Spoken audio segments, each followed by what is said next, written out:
안녕하세요 여러분. 행복을 전하는 행복우체부입니다. 오늘은 여러분께 정말 중요한 소식을 하나 전해드리겠습니다. 혹시 기초연금을 예전에 신청했다가 탈락하셨거나 아니면 받다가 중단이 돼서 기초연금을 못 받고 계시는 분들 있으신가요? 이제는 다시 주민센터에 직접 가서 새로 신청하지 않아도 정부가 자동으로 확인해서 기초연금을 받을 수 있게 되는 제도가 시행됩니다. 지난 5월 26일 보건복지부에서 발표한 내용인데요. 새롭게 수급 자격 확인된 기초연금 이력관리 어르신 기초연금 다시 신청하지 않으셔도 됩니다. 국무회의에서 기초연금법 시행령 개정안이 의결되었다고 밝혔습니다. 많은 분들이 나는 예전에 안 된다고 해서 포기했는데 라고 생각하십니다. 그런데 시간이 지나면서 소득이나 재산 기준이 바뀌면 다시 받을 수 있는 경우가 꽤 많습니다. 2026년 3월 기준 수급 가능성이 확인된 6만 7천 명 중 절반인 3만 8천 명이 못 받고 있다고 하는데 혹시 여러분은 아니실까요? 오늘 영상에서는 이번에 무엇이 바뀐 건지, 누가 해당되는지,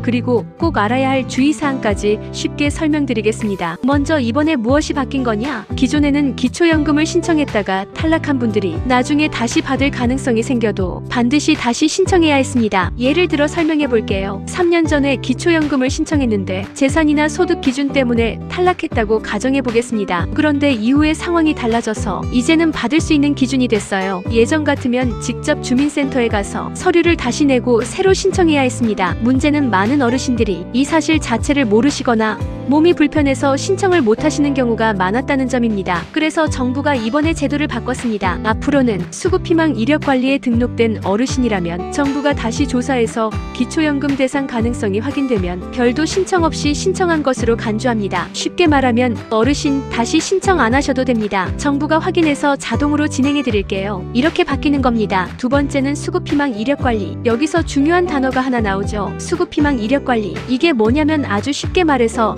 기초연금 신청 후 탈락했거나 받다가 중단된 분들을 정부가 일정 기간 계속 관리해주는 제도입니다. 예전에도 이 제도는 있었습니다. 다만 기존에는 어르신 이제 받을 가능성이 생겼습니다 라고 안내만 해줬어요. 그 이후에는 결국 본인이 다시 신청해야 했습니다. 그런데 이번 개정으로 안내에서 끝나는 게 아니라 실제 지급 결정까지 이어질 수 있게 된 겁니다. 이게 핵심입니다. 그럼 어떤 분들이 혜택을 받을 수 있냐? 가장 중요한 부분이죠. 이번 제도의 대상은 기초연금 신청 이력이 있으면서 수급희망 이력관리를 신청한 어르신들입니다. 즉 예전에 기초연금을 신청했던 기록이 있어야 하고 당시에 수급희망 이력관리 신청까지 되어 있어야 합니다. 정부 발표에 따르면 2026년 3월 기준으로 수급 가능성이 새롭게 확인된 어르신이 약 6만 7천 명 정도라고 합니다. 그런데 놀라운 건 이 중 약 3만 8천 명은 안내를 받고도 다시 신청하지 못했던 분들이라고 해요. 이번 제도가 시행되면 이런 분들이 훨씬 쉽게 기초연금을 받을 수 있게 되는 겁니다. 서류는 다시 안 내도 되는 거냐? 궁금해하실 것 같은데요. 이 부분도 정말 좋아졌습니다. 기존에는 다시 신청할 때 신분증, 소득재산 신고서,